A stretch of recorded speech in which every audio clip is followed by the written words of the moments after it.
nesse mundo complexo, nesse mundo onde as pessoas estão super sensibilizadas, cuidar da emoção é fundamental. E nós, para cuidarmos da emoção, nós precisamos cuidar, primeiramente, dos nossos pensamentos. O que é que eu penso que me gera um sentimento? O que é que eu faço com esse sentimento? Então, assim, eu falo que nós, seres humanos, resumindo, somos feitos de narrativas. O ser humano é pura história. Nós somos só história. E dependendo da história que nós contamos para nós mesmos, isto impacta diretamente no nosso espírito, na nossa personalidade, na nossa disposição ou não. E aí é engraçado porque Rubem Alves dizia: a dor não existe, existe dor de ideia. Você não tem dor, você tem ideia que te gera dor. Olha que lindo isso. Então nós, na verdade, não temos dores. Nós não temos passado. Se você olhar para o passado, cadê seu passado? Cadê o meu passado? Não tem. Acabou. Olha, você não pega, não é concreto. E o que é concreto? A memória do vivido. E é esta memória do vivido que ocupa ou não a nossa mente. E essa memória, até nós mesmos podemos renovar essas memórias, nós contamos o que aconteceu para nós mesmos todos os dias. Meu marido me abandonou. Meu marido... É uma história narrativa, é uma narrativa. A minha mãe... E aí uma coisa que o gestor precisa entender é que a humanidade, seus funcionários, a sua equipe, como a nossa sociedade é rarefeita na formação das emoções, nós lidamos com crianças. São pessoas que cresceram cronologicamente, são pessoas que cresceram biologicamente, mas muitas vezes o seu emocional está parado lá com 5 anos de idade. Então, nós não temos na nossa sociedade uma cultura de crescimento psicológico e emocional. E nós não temos essa educação. Avançamos muito com esses programas socioemocionais que colocaram, mas a maioria das escolas só cumprem conteúdos também. Os professores não são capacitados para gerar de fato uma formação significativa. Então, muitas vezes os alunos passam por esses conteúdos sem profundidade, porque ninguém se prepara para trabalhar o emocional, o desenvolvimento emocional e psicológico do ser humano, que é a base de tudo. Então, por isso que muitas vezes vocês têm professoras inseguras, vocês têm funcionários inseguros, vocês têm funcionários que reagem a qualquer situação, contrariedade ou feedback, como uma criança assustada de 5 anos de idade. E ninguém cresce esse emocional e esse psicológico se não for pelo esforço da vontade. Como dizia Nietzsche, nada existe. O que existe é a expressão da vontade do ser humano. Se eu mudo a vontade do ser humano, eu mudo tudo o que existe. Se existe morte, é porque alguém mata. Se eu educo a vontade da pessoa para não matar, não tem morte. Se existe fome, existe desigualdade financeira, porque ninguém está preocupado com o outro. Se educa a vontade para um mundo mais social, um mundo mais distributivo das suas riquezas, a pobreza deixa de existir. Então, a base é a vontade. E nós, seres humanos, fazemos cursos o tempo todo para ganhar dinheiro. Nós fazemos faculdade, nós fazemos pós-graduação, nós fazemos inglês, nós fazemos informática, nós fazemos tudo o que nos dá um retorno imediato. Mas poucos de nós nos matriculamos num curso de desenvolver habilidades pessoais e emocionais para aprendermos a viver e sermos mais felizes e amadurecermos. Então, o resultado disso é que o mundo, de uma certa forma, tem um grande número, quase que na sua maioria, adultos infantilizados. E são com esses adultos infantilizados que os senhores trabalham o tempo todo.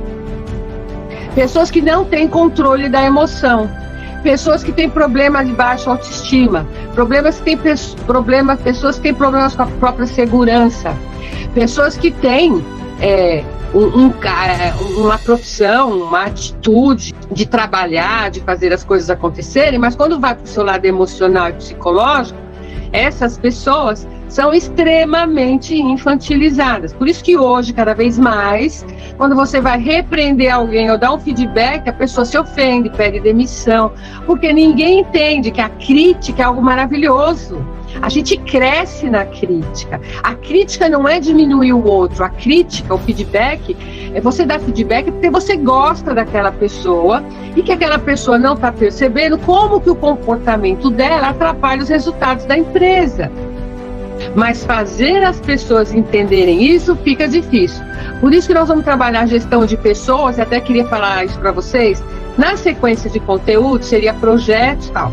Só que eu faço com vocês também aquilo que eu chamo de curadoria de conteúdos. O que que é? Eu notei, por exemplo, que todo mundo está com problema de comunicação na escola.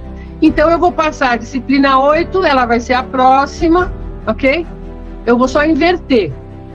Eu vou trabalhar primeiro a importância da comunicação, né, que era a gestão de pessoas, e projetos depois, porque eu acho que eu senti nas nossas discussões que o problema de comunicação é grande. Então, eu só vou adiantar a disciplina. Tudo bem para vocês?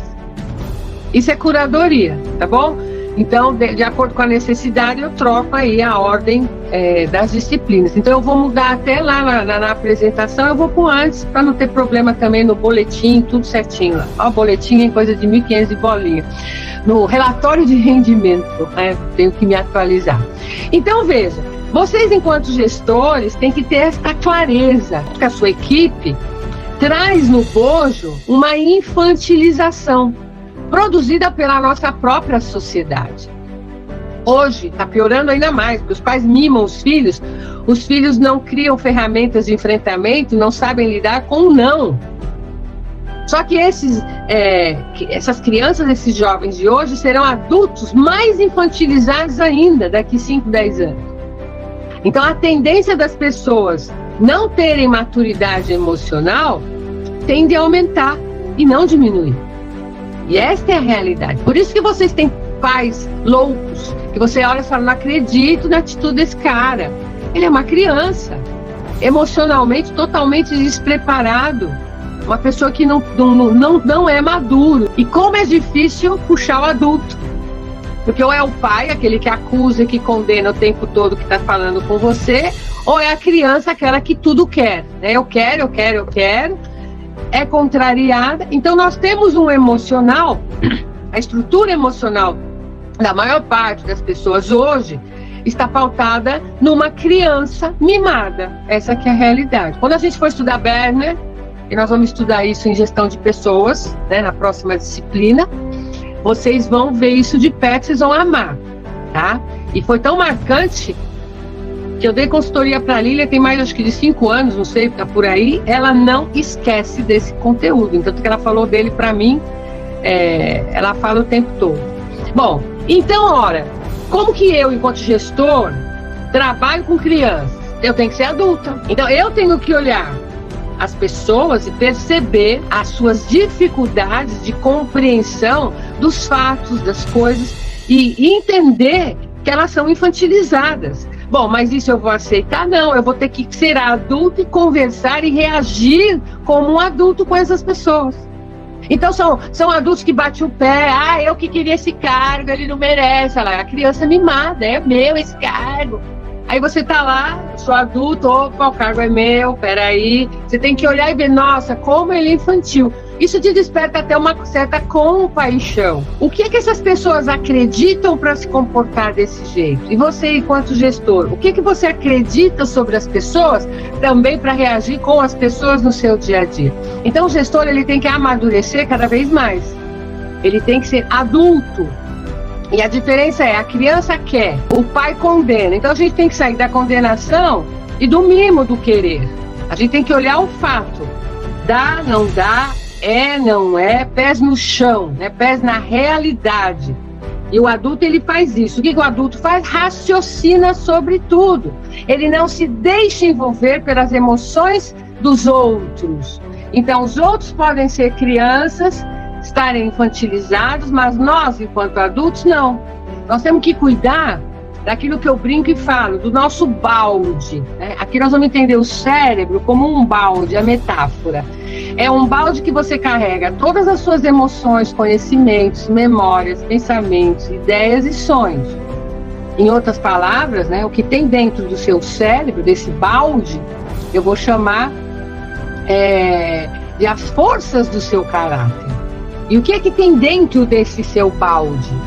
Óbvio que tem uma miscelânea de ideias, sentimentos, emoções, sensações, tem coisas positivas, tem coisas negativas, pensamentos. Então o que o adulto faz? Ele olha o que tem dentro do balde. Como gestor, o que eu estou carregando no meu balde? Eu estou infantilizada também? Eu estou uma mãe, um pai muito severo? Não, eu tenho que ser adulto. Então o adulto, ele não julga, não condena. O adulto, ele olha, ele analisa a situação e busca a melhor solução. E a emoção? O adulto, ele consegue controlar a emoção. Por quê? Porque ele não tem aquela atitude mimada da criança infantilizada, do quero, então não fica nervoso, porque o que uma criança faz? Quando ela é contrariada, ela grita, esperneia, ela chora. E o adulto, quando ele é adulto, quando ele é contrariado, ele não grita, ele não esperneia, ele não chora. Isso quem faz é a criança. Então todo adulto que faz isso, ele é infantilizado. Porque quando nós somos contrariados, nós temos que olhar e aceitar. Eu costumo brincar e dizer assim, tem 3 tipos de problemas. Tem os seus problemas, pessoais, profissionais. Esses é da sua conta. Tem os problemas dos outros. E nós muitas vezes sofremos pelo problema dos outros. E tem os problemas de Deus. Os de Deus você não pode fazer nada, você tem que aceitar. É a doença, é o infortúnio, é a morte, é o acidente. Você tem que aceitar, é a epidemia. Não tem o que você fazer. Então você tem que aceitar. Os problemas dos outros. Você sai e assiste. Quanta mãe que sofre por causa das escolhas do filho. Quantas vezes a gente se pega chorando, sofrendo pelo problema da mãe, do pai, do irmão, dos outros. E aí seu cérebro fica cheio do problema dos outros, inconformado com os problemas de Deus, e você não tem tempo para ver os seus problemas. Então a gente tem que limpar esse balde. O que é meu, é meu. O que é dos outros, eu vou assistir. É difícil, mas é possível. É igual a minha filha, quis ir embora para a Holanda. É dela o problema. Se eu vou chorar ou não, o problema é meu, ela não viu. O problema dela é decidir o futuro dela, a vida dela, o que ela quer fazer. O problema meu se eu vou chorar ou não, se eu vou me adaptar ou não, é meu. Eu nunca deixei ela ver o meu problema, né? Eu nunca interferi. O problema dela. Sofri, saudade só. Mas eu não posso sofrer, ficar sofrendo, que era. A mesma coisa a outra, casou, separou. Eu posso lamentar, mas não vou ficar sofrendo porque ela casou, porque ela separou. E a maioria das pessoas vivem sofrendo por causa do problema dos outros. Esses outros incluem filho, marido, mãe, irmão. Então a gente tem que separar o que é nosso e o que é dos outros. Isso é crescer. Você pode apoiar, você pode aconselhar, você pode inspirar, você pode motivar, você pode auxiliar, mas sofrer não. E qual que é a diferença entre sofrimento e dor? A dor, você não evita. E ela é boa porque ela rasga a tua alma para você ficar maior. A dor sempre vem. O que você pode evitar é o sofrimento. O sofrimento é a não aceitação da realidade. Então eu vou dar um exemplo. Eu sou psicoterapeuta. Eu fiz psicanálise, estou fazendo mestrado em psicanálise, então eu sou psicoterapeuta.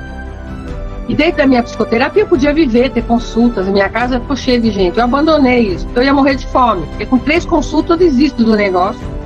E já curo a pessoa. E já curei muita gente, é rápido. Chega aqui chorando tal, eu escuto tal, viro e falo para a pessoa, desculpa o que eu vou falar agora, mas filha, deixa eu te falar uma coisa, seu pai é mesmo um filho da mãe. Aceita que seu pai é um filho da mãe.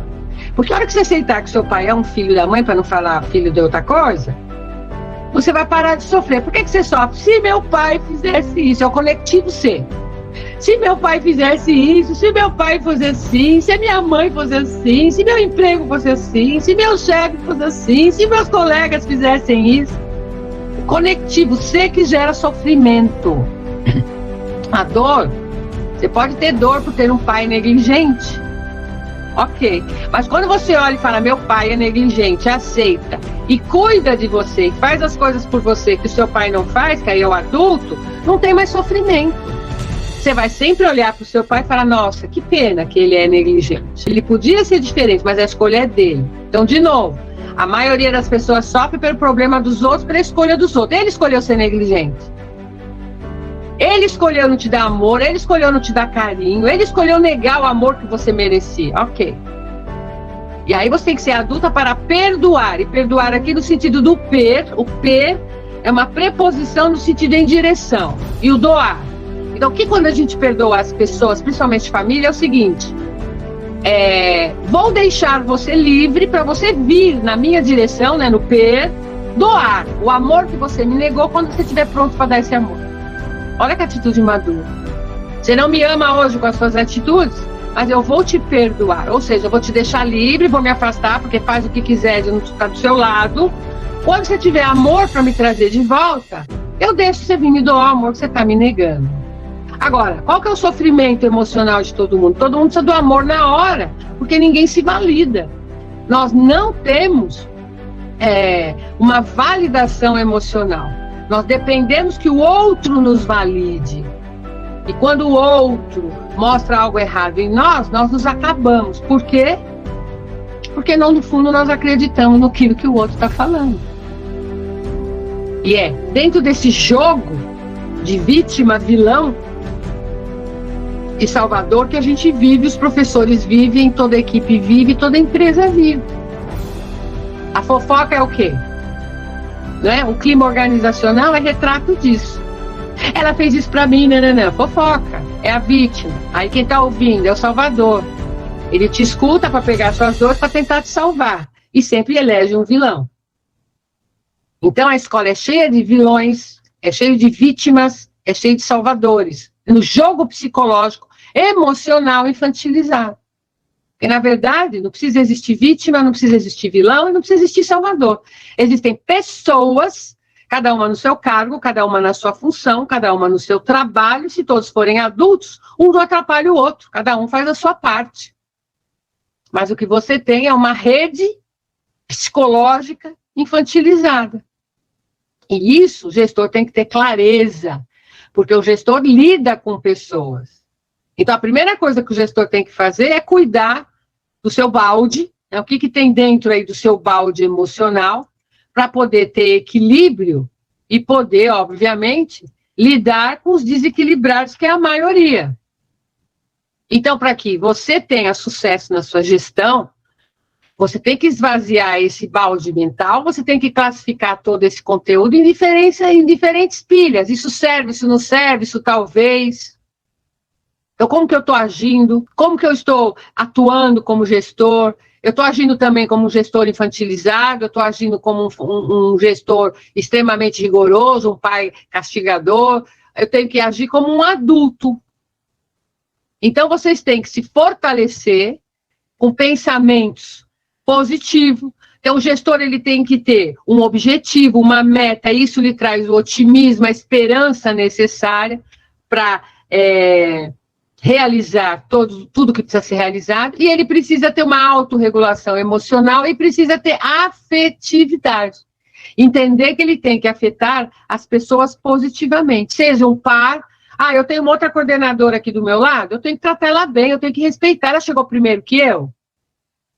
Ela tem mais experiência que eu? Cheguei agora? Como é que eu trato essa coordenadora? Eu tenho que respeitar essa coordenadora mais velha. Então, as relações são feitas de respeito. O que é o respeito? Eu considero o outro tão importante quanto eu sou. Mas se eu me achar mais importante, melhor, mais inteligente que o outro, eu começo a pisar. E o gestor também tem que ter essa consciência. Você está num cargo de liderança, você tem poder de ajudar as pessoas a serem melhores.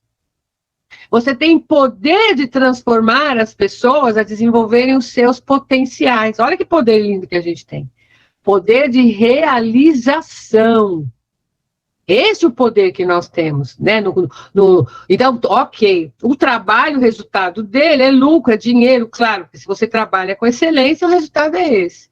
Mas para você ser um gestor de excelência, você tem que melhorar cada vez mais o seu mundo emocional. Você tem que cuidar do seu balde. Você tem que saber seus limites, até onde eu vou. E refletir, afeto positivamente as emoções de quem está em volta de mim. E afeto é isso.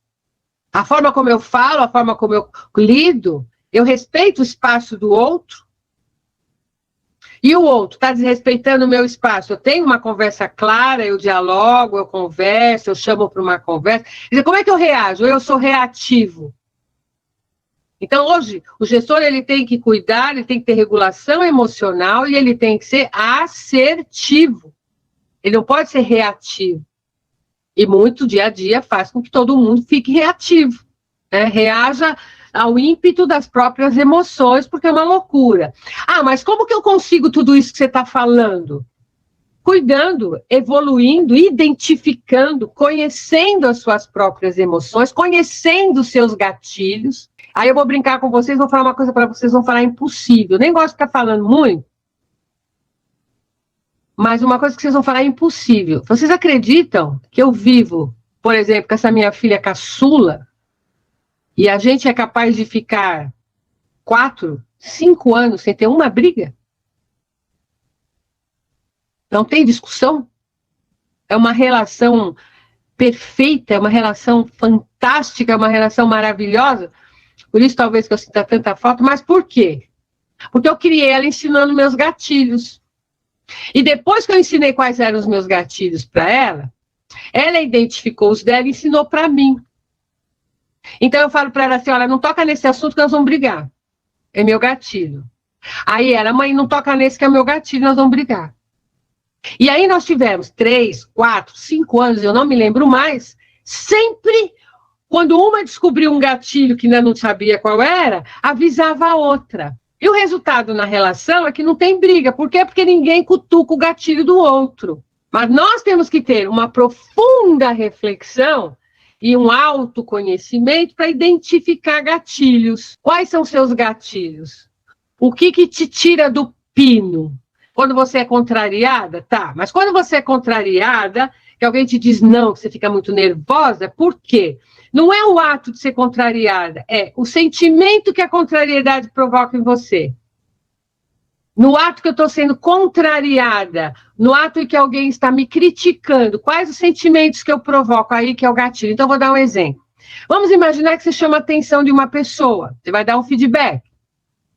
Aí você chama a atenção da pessoa. Aí você fala, olha, você precisa melhorar nisso, naquilo. Só que a pessoa, ela já tem uma baixa autoestima tão grande, que quando você chama a atenção dela, ela não entende que você quer bem, quer que ela evolua, quer que ela cresça. O gatilho do eu sou um lixo, eu sou uma porcaria, minha mãe tinha razão, meu pai tinha razão, eu não presto, ele vem com tudo. E quando o gatilho vem, quando a pessoa não aceita a crítica, não aceita aquilo, a pessoa briga, a pessoa discute, a pessoa não aceita crítica. E aí, olha que coisa legal, toda pessoa que não aceita a crítica é muito mal resolvida. Olha que lindo. Toda pessoa que não aceita a crítica tem baixa autoestima, tem insegurança, tem algum complexo.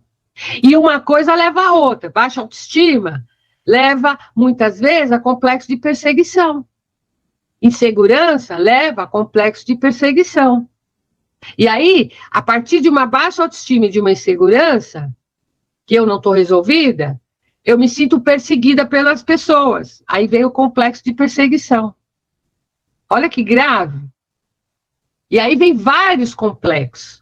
Então, nós, seres humanos, somos uma somatória de emoções, pensamentos, sentimentos, que está tudo atrelado à nossa infância, à nossa adolescência, como se constituiu a nossa personalidade. Então, quando um funcionário, que você for dar um feedback, se revoltar e não aceitar, você não tem que falar, nossa, esse cara, não sei o que, você vai olhar e falar, nossa, como ele tem traumas, como ele tem complexos, de que outra forma eu posso falar com ele? Qual é a outra abordagem? Então, nós temos sempre que buscar novas abordagens.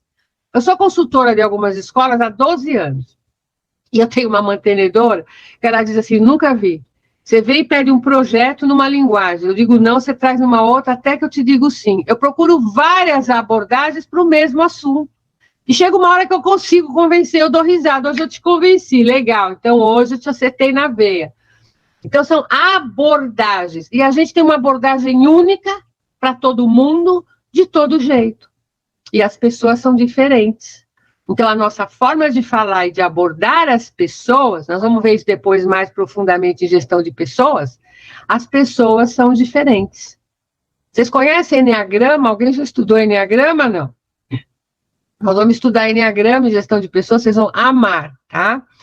Então, as pessoas, cada uma tem uma estrutura emocional que foi criada na infância, uma visão de mundo e uma necessidade diferente. O Enneagrama vai deixar isso muito claro para vocês, tá? E o Egograma do Berkner também. Então, nós vamos ver essas duas. Nós vamos ter praticamente um mini curso de psicologia e gestão de pessoas, vai ser bem legal. E aí vocês vão identificar, você vai falar, tá. Por que? Porque o gestor, você lida com gente. Então, quantas vezes você fica nervoso pela reação de um funcionário? Então, nós temos que entender de gente para nós, né, termos esse equilíbrio, para nós podermos continuar orientando as pessoas e entender como as pessoas funcionam. Então, o balde das pessoas são variados, são cheios de cenários, com forças e fraquezas do próprio caráter. Então, tem pessoas muito otimistas, cheias de esperança, tem pessoas muito negativas, desesperançadas, tem pessoas afetivas, tem pessoas sem afetividades. Agora, enquanto gestores, nós temos que entender como funcionam esses inúmeros baldes para nós podermos abrir as utopias novamente e sentirmos que tudo é possível. E nós temos que sair da distopia. Porque as pessoas estão vivendo tudo em cinza, preto e branco, sem cor, sem sabor. As pessoas estão descansadas, desanimadas. E nós temos que aumentar o nosso propósito e significado do nosso trabalho de gestor e entender, cheguei aqui, eu tenho merecimento. O universo não põe ninguém onde não deve.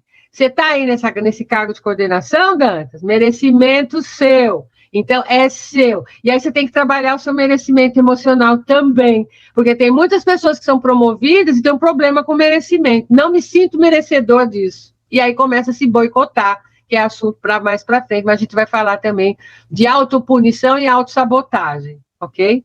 Então, eu estou aqui, você está aí, Desângela, a Tânia está aí, a Fernanda está aí, a Carmin, Solange, Chile, cada um está no lugar que lutou para estar e que merece estar. Então, nós temos que trabalhar muito essa coisa do merecimento, mas com humildade. Se você tem alguém que tem também esse mesmo cargo, também está lá por merecimento. E nós não podemos atrapalhar os outros. Nós temos que unir forças. Sozinho, ninguém faz nada. Então, equipe. Vocês têm que construir dentro das escolas de vocês gangues, não equipes, gangues. E gangue é um pelo outro. É difícil? É. Mas nós temos que buscar esses caminhos. E o primeiro caminho é o respeito.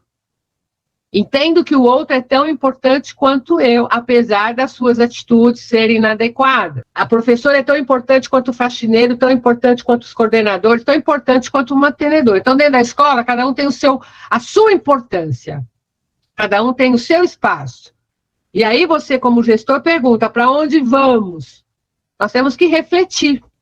Então, do ponto de vista emocional, o que você tem que abandonar? O que você tem que continuar? O que você tem que começar? Então, autoconhecimento, né, é algo que é muito importante. Liderança diz respeito a pessoas. Gestão diz respeito a processos. Então, vocês lideram pessoas. E essa liderança, ela tem que crescer cada vez mais. Essa liderança, ela tem que aumentar. Então, vocês têm que melhorar habilidades de relacionamento. E primeiro com você mesmo. Identificar suas emoções, entender suas emoções, identificar seus gatilhos, entender seus gatilhos. Então, é aquilo que eu falei. Quando alguém me chama atenção e eu fico nervosa e eu grito, exemplo, quando alguém me contraria, não é pelo ato da contrariedade em si, mas é pelo sentimento que aquela pessoa acorda em mim que está dormindo. Eu me sinto inferior? Eu me sinto frustrada? Eu me sinto não amada? Eu me sinto não acolhida? Eu me sinto rejeitada? Eu me sinto abandonada? Que sentimento que aquela pessoa provoca em mim quando ela me contraria? O que ela está dizendo? Porque se eu não me sinto rejeitada, se eu não me sinto revoltada, se eu não me sinto abandonada, se eu não me sinto... Eu não vou sentir nada com a contrariedade. Eu vou olhar e vou falar, bom, ela não quer. Ok, é um direito que ela tem. Então, o outro tem o direito de te dizer sim, de te dizer não, de te dizer sim de novo, de dizer não de novo. O outro tem o direito de te amar, de não te amar. Muita gente fica com raiva, porque por que ele não me ama? Ele não te ama, acabou. Ah, mas ele me amou. Amor, não ama mais. Ah, mas ele pode amar de volta, pode. O outro, o sentimento do outro, você não tem controle, você tem no seu. E a gente fica revoltado, a gente passa a vida, às vezes, infeliz por causa do sentimento dos outros.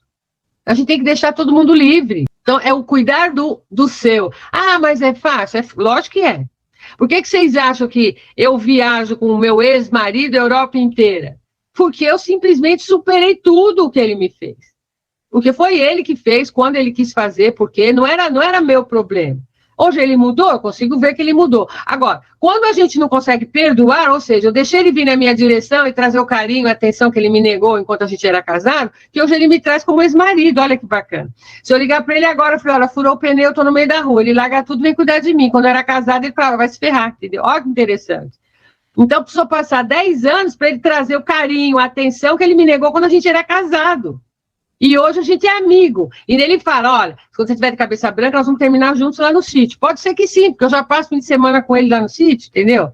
Ele cuida do sítio para mim. Eu dou risada, mas é um amigo, virou um amigo. Tudo que ele me negou no casamento, ele faz hoje. Mas porque eu pude perdoar. Ou seja, eu deixei ele vir na minha direção com o carinho e o amor que ele me negou um dia quando ele quis. Por isso a gente já foi para a Inglaterra, para a Grécia. Eu adoro viajar com ele. Olha que interessante. Virou um amigo. Mas se eu não tivesse deixado ele vir na minha direção, quando ele tivesse maduro, jamais eu ia morrer com ódio dele, eu ia falar mal dele para os meus filhos e tal. E eu não falo mal dele para os meus filhos, eu aceitei todos os erros dele, que a Lília até sabe um pouco mais, e a gente é amigo. Então, a decisão de perdoar é nossa. A decisão do outro de vir na nossa direção e trazer aquilo que a gente quer é dele. Então, essas questões a gente tem que entender. Assim como você tem funcionário, que você também tem que perdoar. Aquele professor hoje está de mau humor, não quer fazer, deixa ele vir na direção. Agora, o que você pode fazer para estimular, para incentivar, para fazer esse professor a amadurecer? Então, assim, gente, trilha de capacitação, de autoconhecimento, a educação socioemocional na escola para professor é tão importante quanto para criança. E as escolas não priorizam essa formação emocional para professor.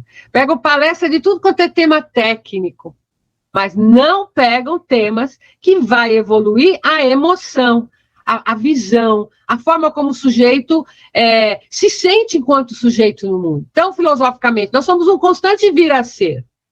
Né? Os nossos neurônios têm plasticidade, olha que maravilha. Então, você constrói novos saberes, novas visões o tempo todo. E o gestor tem que ter esses novos olhares, esses olhares diferenciados, para poder auxiliar, né, essas crianças a crescerem.